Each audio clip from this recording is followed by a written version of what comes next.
I was ironing my favourite blue dress when my phone buzzed. Jason's name flashed across the screen. I smiled. I hadn't heard from him all day, and I assumed it was a quick update about the cruise, maybe final details about the flight or a question about packing. I'd been counting down to this vacation for months. After everything I'd done for him and Brianna, this cruise felt like a small thank you. A family trip. Together. I opened the message, still smiling. Then my heart stopped. "You won't be joining us on the cruise. My wife prefers to keep it just her family." I read it again and again. The words didn't change. My hand started shaking. The phone nearly slipped from my grip. I sat down slowly on the edge of my bed, my chest tight. At first, I thought it had to be a mistake. Maybe he sent it to the wrong person. Maybe there was a follow-up text. I refreshed the screen. Nothing. No "sorry, Mom." No "we'll make it up to you." No explanation. Just, "You won't be joining us." Tears blurred my vision. I blinked them away and stared at the blue dress still lying over the ironing board. It had tiny white flowers on it. Jason used to pick me wildflowers when he was little. He'd hand them to me with that goofy smile and say, "For the best mum in the world." That was a long time ago. I stood up, walked slowly to the mirror, and looked at myself. I didn't recognize the woman staring back. There were soft lines around my mouth and eyes, but the sadness in them, that was new, that was different. The cruise wasn't just about fun, it was about family. I had imagined long dinners together, laughing at silly stories, taking pictures with the ocean behind us. I thought, maybe Jason would even thank me for helping with the house. Maybe Brianna would warm up to me. Maybe I'd feel like I belonged. But instead, I got a cold text that felt like a slap across the face. I didn't even know what to do. Cancel my bag? Cry? Call him? No, I didn't want to beg.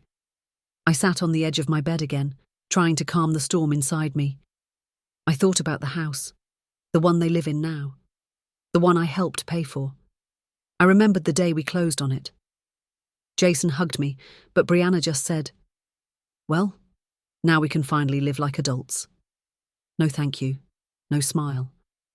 I remember brushing it off. "She'll come around," I had told myself, but maybe she never wanted me around at all. And now she got her wish. My phone buzzed again. My heart jumped. Maybe it was Jason saying he was sorry. Maybe he realized how cruel that message was. But no. It was just a cruise reminder app. "Your trip begins in 2 days." I turned the screen off and placed the phone face down on the dresser. I didn't say a word for hours. Just sat there, listening to the hum of the fan overhead, staring at nothing. The pain wasn't just about the cruise, it was about everything. Everything I'd given, everything I'd lost, and how little I seemed to matter to the one person I loved more than anything in the world.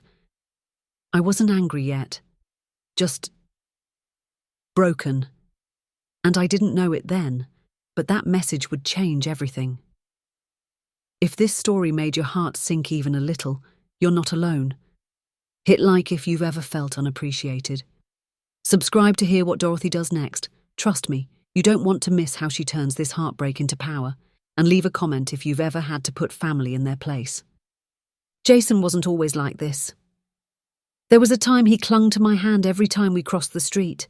A time he brought home crayon drawings that said, "I love you, Mommy," and insisted I hang them on the fridge, even when they were just scribbles. I raised him alone after his father passed away in a car accident when Jason was only 4. It was just the two of us for a long time. I worked 3 jobs back then, waitressing in the mornings, cleaning offices at night, and baking pies on the weekends for the local diner. I didn't complain. Every time Jason smiled, I told myself it was worth it. He was my world. I made sure he had everything: new shoes for school, piano lessons when he showed interest, and the best jacket I could afford every winter. He never went to bed hungry, and I never missed a parent-teacher conference. He was a good boy too. Sweet, kind, thoughtful. Somewhere along the way, that kindness changed. It wasn't overnight. It started small.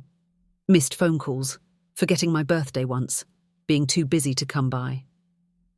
I told myself it was just part of growing up, building his own life.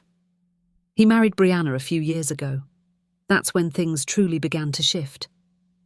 I remember the first time I met her. She had perfect nails and never made eye contact. Her smile was forced, and when Jason introduced me as the strongest woman he knew, she just nodded without saying much. I tried. I really did. I brought over homemade meals, offered to help with wedding planning, and even offered to pay for their honeymoon. They declined the honeymoon offer, but not because they didn't want help.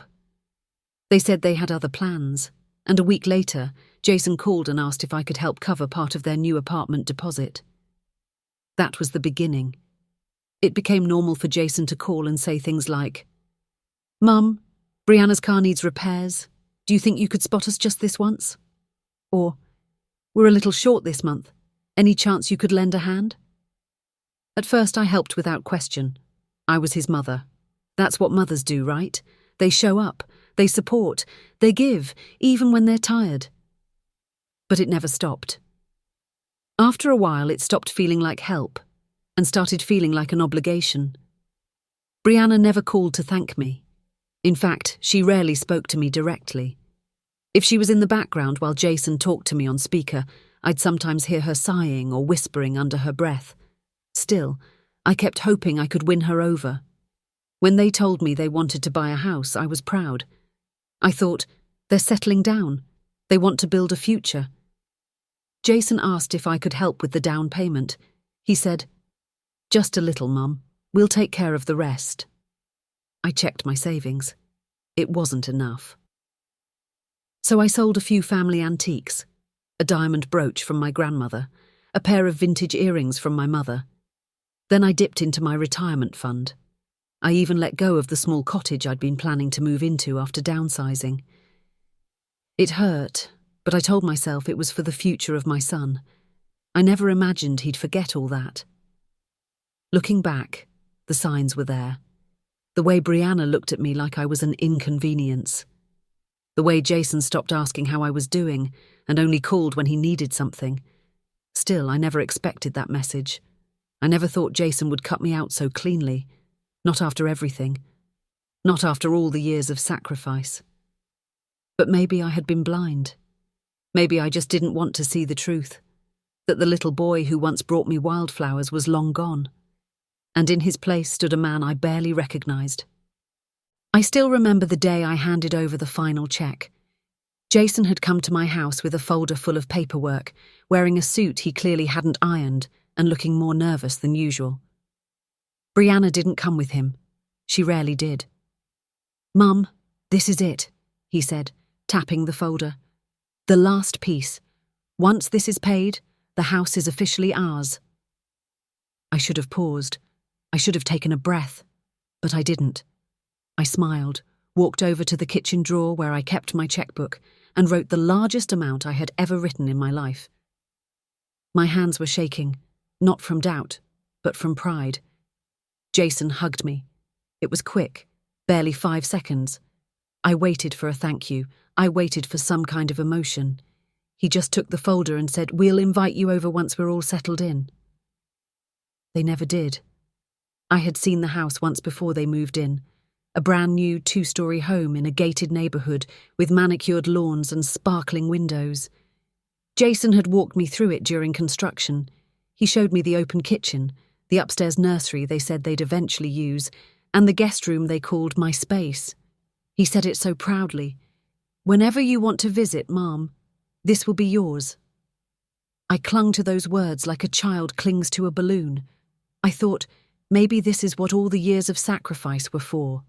This moment, this family, this future. But the guest room stayed empty. I was never invited to sleep over. When I stopped by once unannounced, Brianna opened the door with her arms crossed and said, "Oh, we weren't expecting company." I stood there on the porch with a pie in my hands and shame in my chest. Still, I made excuses for them. "They're just busy. They're newly married. Maybe they'll grow closer over time." But nothing grew. Not between us, anyway. And meanwhile, I was shrinking.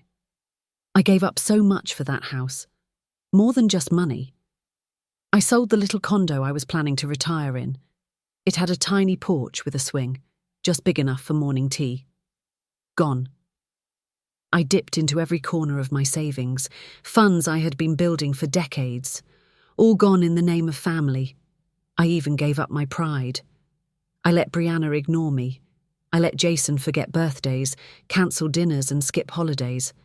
I told myself it was fine.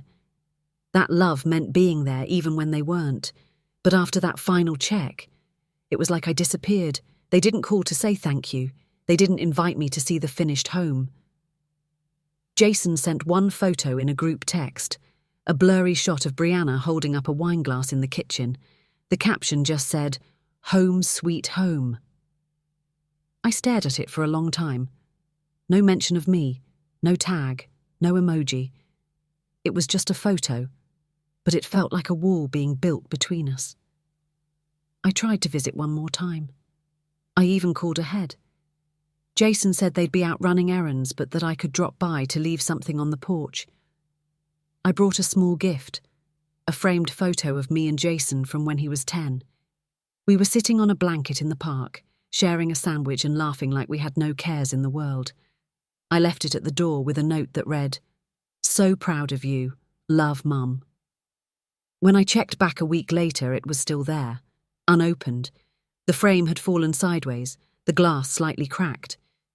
That was when the hurt started to feel heavier.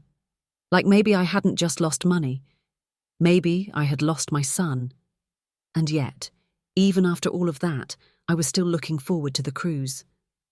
I thought maybe, just maybe, it would be a fresh start, a way to reconnect, to feel like family again.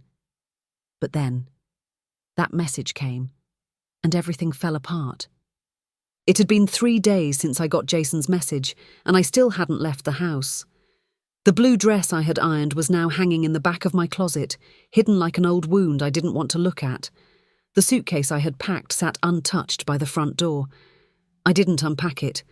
I didn't throw it away. I just couldn't move. Most of the time I just sat on the porch, staring at nothing. The sound of cars passing, the rustle of tree branches in the wind, it all played like background noise to my numb silence. I didn't cry anymore. I think I ran out of tears. That's when Claire showed up. She's lived next door for 10 years, ever since her husband passed. We weren't best friends, but we were close enough to borrow sugar, share recipes, and sit together sometimes on quiet evenings. I hadn't told her about the message, but I think she knew something was wrong. Claire walked over carrying a tray with 2 mugs of tea and a small plate of cookies. She always brought chamomile when she sensed I needed comfort. "You look like you haven't eaten," she said, handing me a cup. I took it with a small nod. "Thank you." She didn't speak for a while, just sat next to me, sipping quietly. That was one of the things I liked most about Claire. She never rushed into conversation. She waited for the right moment. "I saw Jason and Brianna's post," she finally said. "They're on the cruise?" My hands tightened around the mug. I swallowed the lump rising in my throat and nodded. "Without you?" I nodded again, slower this time. My voice was barely a whisper. "He sent me a message. Said Brianna wanted to keep it just her family."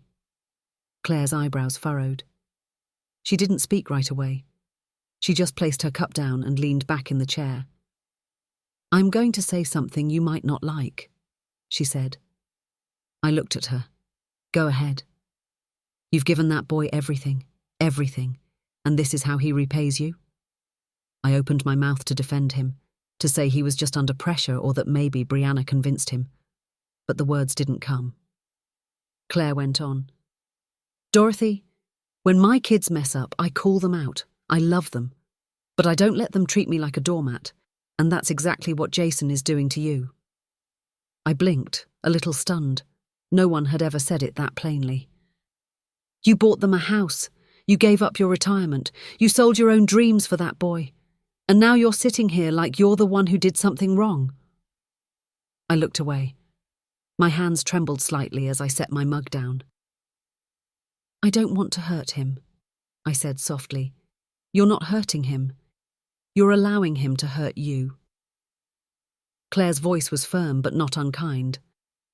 "At some point, love has to come with boundaries. And Dorothy, you've got every legal right to draw a line. Didn't you say your name is still on the house paperwork?" I nodded. The final payment hadn't cleared yet. I helped with the down payment and co-signed, but I still have control. My lawyer said so. Claire raised her eyebrows. "Then maybe it's time you use that control. You can't force them to treat you with love, but you can stop handing them the keys to your peace." Her words hit me harder than I expected. That night, after Claire left, I sat at my kitchen table with a pen and a folder of documents I hadn't looked at in months. I pulled out the legal papers, co-ownership agreements, payment receipts, and a clause I had almost forgotten about. Clause 12B. Failure to fulfill cohabitation or agreed-upon familial obligations may result in the withdrawal of financial participation or property interest by either party. At the time, I hadn't paid attention to the wording, but now it read like a life raft. I ran my fingers across the page, slowly. Claire was right. I couldn't keep letting them take and take while I sat in silence. Something inside me, something long buried, began to rise. Not anger, not revenge, clarity. It was time to stop feeling broken. It was time. The next morning, I woke up before the sun. I didn't lie in bed like I had the last few days. I didn't wait for a text that wasn't coming. I went straight to the kitchen, made a fresh cup of coffee, and pulled out the folder I'd left on the table the night before. This time I wasn't staring at it through tears. I read every word carefully, as if I were studying for an exam that could change my life. And in many ways, it could. I called Mr. Renner, the lawyer who helped me when Jason and Brianna bought the house. He remembered me right away. I told him I needed to understand my legal options, especially given the clause about familial obligations and the fact that the final payment from me hadn't cleared. He didn't sound surprised when I told him what had happened. "You're not the first parent to come to me with a heavy heart, Mrs. Winters," he said gently. "But you have more power than you think." He explained that, because my name was still on the agreement and the full transfer hadn't been completed, I could legally cancel the pending payment, and even list the house for sale if I chose to. It felt strange hearing those words, almost unreal, but also freeing. I hung up and sat in silence for a few moments. My hands were steady for the first time in days. Then I picked up the phone again, this time to call the bank. I gave them the authorization to halt the final funds I had scheduled to send to the builder. They confirmed the stop payment immediately. I stared at the confirmation email for a long time. Just my name, a number, a red, cancelled stamp. I took a deep breath. Next, I called a realtor. Her name was Melissa, and she had helped Claire sell her nephew's house last year. Claire always said she was quick, honest, and quiet. That's what I needed. I asked her to meet me at the property, my son's home, that same afternoon. She arrived with a warm smile and a folder of comps. "Nice place," she said, looking up at the 2-story home with the fresh paint and trimmed hedges. "Should sell fast. Are the current occupants moving out soon?" I paused. "They're on vacation." She didn't press. I handed her all the documents and explained the situation as simply as I could without going into too many personal details. She looked them over, nodding slowly. "Well," she said, flipping through the last page, "your name is on this. You have the authority to sell. We can get the paperwork started immediately. You want to list it now or wait until they're back?" I thought about Jason's text. I thought about Brianna's voice behind him, whispering things I could never quite hear. I thought about all the money, time, love, and silence I had given. "List it now," I said. Melissa nodded. "I'll draft the contract. You'll have an offer before they even get off the boat. We walked through the house. I had the spare key from the original purchase. It felt strange walking through the rooms. Everything was in place. A modern grey couch, sleek appliances, a dining table set for 4. I noticed a vase on the table. Empty. I stood there for a long while, taking it all in. This was supposed to be their forever home. Now, it was just a building. I didn't touch anything. I didn't take anything. I just walked through, quiet and calm. Melissa took pictures, asked a few questions, and assured me she'd get it online within 24 hours.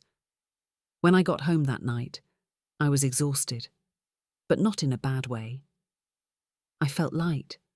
I had stopped waiting for an apology, stopped hoping for a seat at their table. For once, I wasn't just reacting to what Jason and Brianna did. I was choosing something for me. And I didn't feel guilty about it, not one bit, not. For the first time in weeks, I woke up with a full breath in my lungs. Not shallow, not heavy, just full. I poured myself a cup of tea and sat by the window. The sun was rising slowly, brushing light across the sky like a quiet promise. It had been a long time since I noticed the beauty in something that simple. Jason hadn't called. Brianna hadn't sent a single message, not even a check-in. But they were posting. Oh, they were posting. My phone buzzed every few hours with pictures from their dream cruise. Smiling selfies on the deck, dinner plates piled high with shrimp and steak. Brianna in a wide sun hat with the caption, "Just our little family. No drama, no interruptions." That one made my hand tighten around the cup. No interruptions. As if I had ever been the problem. I didn't comment. I didn't like anything. I just watched. By now, Melissa had listed the house and had already gotten 2 offers, both above asking price. The market was hot, and the home was in perfect condition. She told me we'd likely close before the cruise even ended. I kept things quiet. I didn't tell anyone, not even Claire. Not because I was ashamed, but because I wanted peace. I wanted space to think without anyone telling me what I should or shouldn't do. Every day Jason posted something. A snorkeling photo, a group picture with Brianna's parents, even a video of them dancing on the deck at sunset. Not once did he ask if I was okay, not once did he mention the house. I checked the sale progress again that afternoon. Melissa sent over the finalised offer. The buyer had paid in full, cash, no delays, no contingencies. The paperwork just needed my signature. I stared at the line where my name was printed. Dorothy Winters. That name had built everything. That name had sacrificed everything. That name had been taken for granted for far too long. I signed. The house was no longer Jason's, and I felt no regret. That night, I took a walk, just around the block. The air was warm, and the sky was dotted with stars. I passed by families sitting on porches, kids riding bikes, dogs barking at squirrels. It reminded me of simpler times, when Jason was young and full of laughter. Back when he used to run to the door after school just to hug me. Back when I was still Mom, not just a financial safety net. I don't know when it changed. Maybe it was gradual. Maybe I ignored the signs. But that boy, the one who once made me macaroni necklaces and handmade cards, had grown into a man I didn't recognize. A man who could cut his mother out of a family trip with a text. A man who watched her pour her life savings into his dream home, only to toss her aside like clutter. The old me would have cried again. Maybe even made excuses. But I wasn't that woman anymore. I came home to a quiet house, made myself a simple dinner, and lit a candle. Not for ambience, but for myself. I deserved warmth. I deserved peace.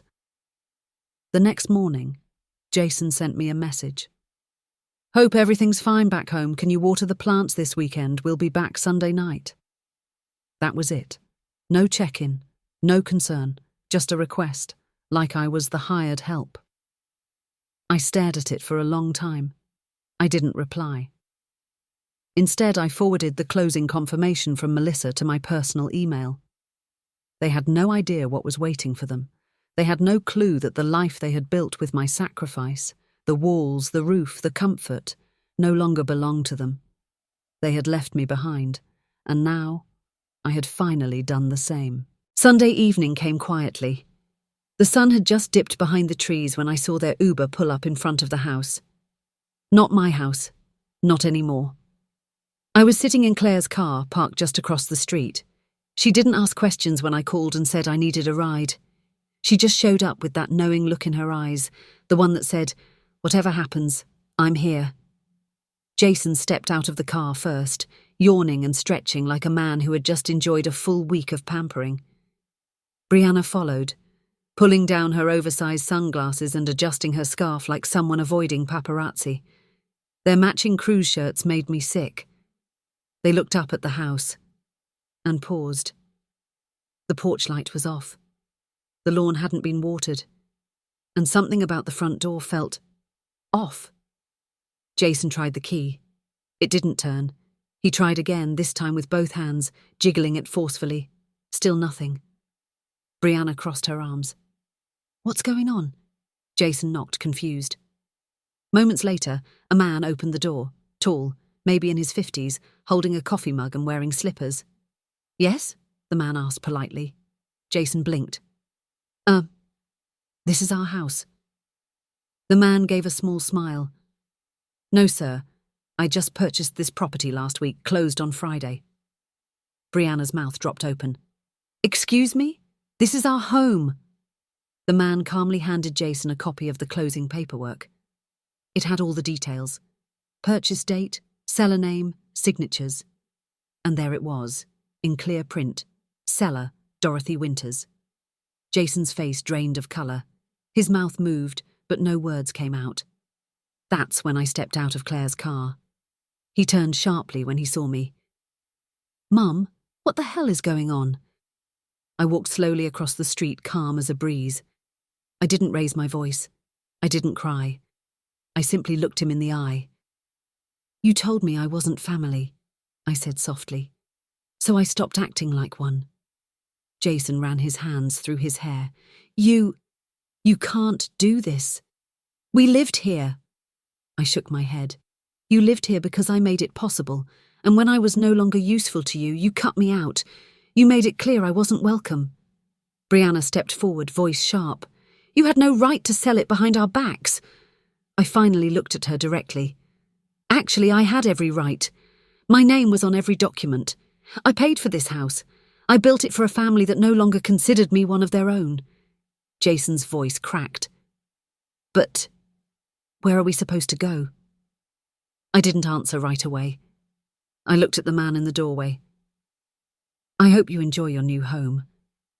It's a good place. Just be sure to water the plants." He nodded respectfully. "Thank you, ma'am." Claire started the engine behind me. Jason took a step toward me. "Mum, please." For a moment, I saw that little boy again, the one who used to chase butterflies in the backyard, who held my hand in crowded stores. But that boy was gone, and I had to stop mourning someone who had chosen to disappear. "You chose her," I said, nodding at Brianna, "and she made it clear I didn't belong. You made your bed, Jason. Now figure out where to sleep." I turned and walked back to Claire's car. Jason didn't follow. I didn't look back.